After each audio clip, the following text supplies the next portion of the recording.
este 16 de enero, en la celebración del 125 aniversario del natalicio del maestro Carlos Pellicer, les comparto este texto que escribí con este motivo. Cuando conocí al maestro Carlos Pellicer, ya era un hombre grande en toda la extensión de la palabra. Se trataba de un escritor consagrado al que Gabriela Mistral había distinguido llamándolo el poeta de América. Entre sus muchas aportaciones al arte y la cultura, fundó el Museo Arqueológico de Tabasco en la época del gobernador Francisco J. Santamaría. Sobre la creación de este museo hay una anécdota graciosa e importante. El 28 de abril de 1952, el maestro Pellicer le escribe al gobernador Santamaría en un tono de sutil reproche, diciéndole que como no hay dinero para terminar los 4 salones faltantes y concluir el museo a finales de junio, ha decidido regresar a la Ciudad de México, textualmente le dice, en el entendido de que tan pronto como ustedes se recuperen económicamente, yo volveré con la alegría que he demostrado a ponerme al frente de la organización de nuestro hermoso museo. Más tarde, el 20 de agosto de 1952, el gobernador, también maestro en letras, e igualmente simpático, le contesta: querido Bate, tengo el gusto de calmar tus inquietudes espirituales por medio de una receta de 5,049 pesos 11 centavos, que en una pastilla, vulgo cheque, medicina o específico original del doctor Santamaría, te envío para ser despachada por la farmacia del Banco Nacional de México. Espero tu recuperación y pronto retorno y abrázate afectuosamente para que cesen tus lágrimas y adviertas que no nos rajamos.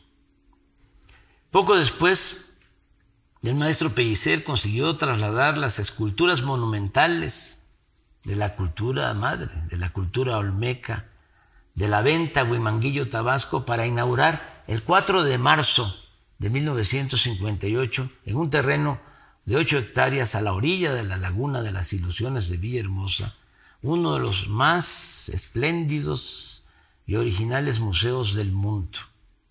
Casi al mismo tiempo, creaba el Museo de Palenque, trabajo por el cual el arqueólogo Alberto Ruz le envió con una carta adjunta el pago de sus simbólicos honorarios, 1,473 pesos.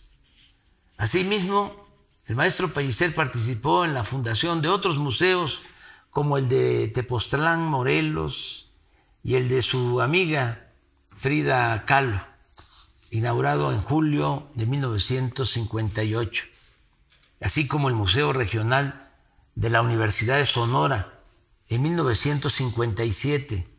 En esa ocasión, hallándose en Hermosillo, escribió el poema sobre la huelga de Cananea, ese que dice: Cananea, Cananea, de tus tiros partieron los primeros alientos de una aurora que no ha dado la luz que necesito para decir de pueblo en pueblo que ya no hay tuberculosis producida por hambre, ni banquetes de bodas de 110,000 pesos.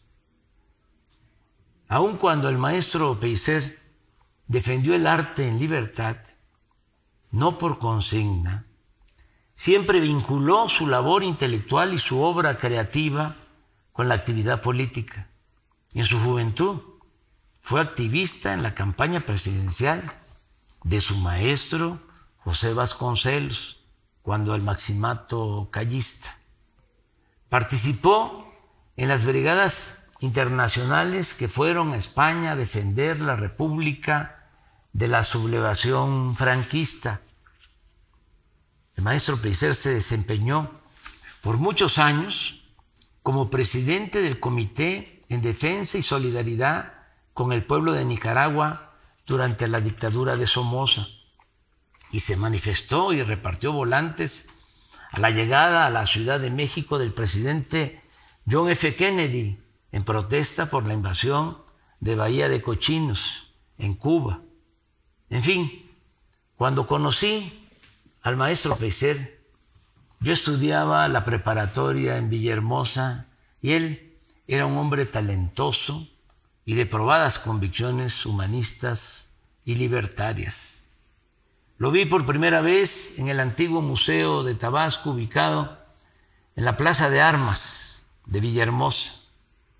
Vivía porque era un hombre humilde, estoico, debajo de una escalera. Allí tenía su catre y una caja como buró. Lo recuerdo con su camisa de manta, huaraches, sombrero y lentes negros. El trato más cercano y constante lo tuvimos cuando me trasladé a la Ciudad de México para estudiar ciencias políticas en la UNAM. Corría el año de 1973, que me marcó para siempre, porque sentí a profundidad la desdicha del golpe de Estado contra el presidente de Chile, Salvador Allende, víctima de la dictadura militar encabezada por el general Augusto Pinochet. Contaré algunas de muchas anécdotas que guardo de esos tiempos del maestro Pellicer. Recuerdo que una Navidad fui a visitarlo a la calle de Sierra Nevada, en las lomas de Chapultepec, y luego de hablar de asuntos políticos, de piezas arqueológicas que llenaban su casa, falsas o auténticas, pero bellísimas, y del nacimiento que año con año montaba para el disfrute de muchos, al despedirme me entregó un rollito de billetes que fueron mi felicidad, porque en esos tiempos, como decíamos, traíamos hambre vieja.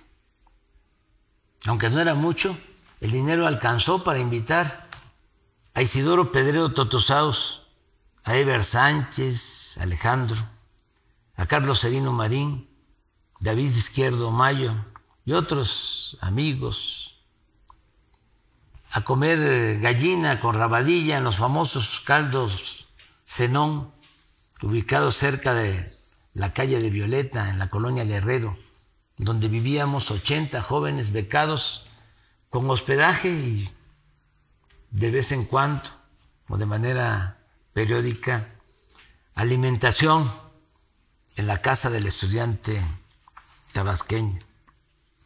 Tampoco podría olvidar la vez que lo acompañé a una entrevista con el ingeniero Leandro Rovirosa Guade, quien era entonces secretario de Recursos Hidráulicos y fue posteriormente gobernador de Tabasco. La audiencia tenía como propósito conseguir que se hicieran bordos y muros para proteger de inundación al nuevo museo que se estaba construyendo a la orilla del río Grijalva. En esta ocasión, por mi imprudencia juvenil y por mi radicalismo, cuestioné fuerte, duro al ingeniero Rovirosa por lo del Plan Chontalpa. Sin embargo, el ingeniero Rovirosa, como gran ser humano que era, me tuvo paciencia, fue comprensivo y tolerante, como lo sería después cuando fui director del Centro Coordinador Indigenista Chontal durante su gobierno. A la salida de la oficina del ingeniero Rovirosa, en un tono serio, simulando enojo, el maestro Pellicer me expresó: a usted, don Andrés, porque así me decía, no lo vuelvo a traer a estos acuerdos. Por esos tiempos hicimos un viaje inolvidable de Villahermosa a las cascadas de Agua Azul, en Chiapas, en compañía del periodista Julio César Javier Ruiz, ya afinado, conocido como el Pochitoque. En Tabasco es común que a todos nos pongan apodo. También nos acompañó Carlos Sebastián Hernández director del Museo de Tabasco. En todo el camino fue risa y risa, carcajadas del maestro por las ocurrencias y la picardía tabasqueña de Julio César, quien manejaba su auto y llevaba la batuta de la conversación, aunque Carlos Sebastián le hacía segunda en el mismo tono. Pienso que nadie rompía mejor la solemnidad, real o fingida, que siempre caracterizó al maestro Pellicer, y nadie lo ponía de tan buen humor como Julio César, con su ingenio y sus cuentos colorados. De regreso de Agua Azul pasamos a cenar a Palenque, en el restaurante de mis padres. Cuando lo nombraron candidato a senador por Tabasco, tuvimos alguna diferencia, pues según yo, como lo sostuvo entonces el ingeniero Alberto Castillo, el maestro Pellicer había dado su brazo a torcer. Recuerdo que el día del destape o nominación, en el Ovaciones de la Tarde, el gran novelista Juan Rulfo, no sé todavía si con autenticidad o ironía, declaró que con el maestro Pellicer como senador le iría muy bien a México, o algo por el estilo. Cuando vi al maestro le pregunté, con ánimo de provocarlo, de picarlo, si sabía de lo dicho por Rulfo, si había visto la entrevista, y haciéndose el desentendido, con su vocerrón y seriedad fingida, me reviró. ¿Y quién es ese? Finalmente estuve con él en 1976 en la campaña por los pueblos de Tabasco. Su sincero deseo de servir a los más pobres era evidente, real. Repetía y repetía, voy a ser senador de los Chontales. Desde antes de tomar posesión del cargo de senador, planteó que iba a vender su colección de paisajes de José María Velasco, valuada en 7 millones de pesos de aquellos tiempos, y que con ese dinero se haría una fundación o fideicomiso para ayudar a los pueblos indígenas de Tabasco. Sin embargo, poco después entraron a su casa, maniataron a Chabelita, su fiel acompañante y ama de llaves, y se robaron las pinturas. A partir de entonces se entristeció mucho y cayó en cama. Unos días antes de morir lo visité. Estaba postrado, pero platicamos.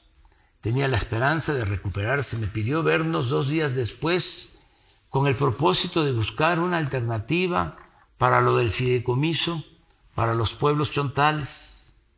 Le dije que no se preocupara, que primero era la salud, y él me insistió porque realmente tenía la preocupación por la gente pobre.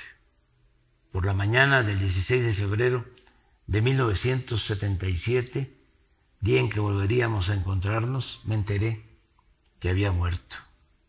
Termino diciendo que unos meses antes de su partida, en una entrevista, había confesado.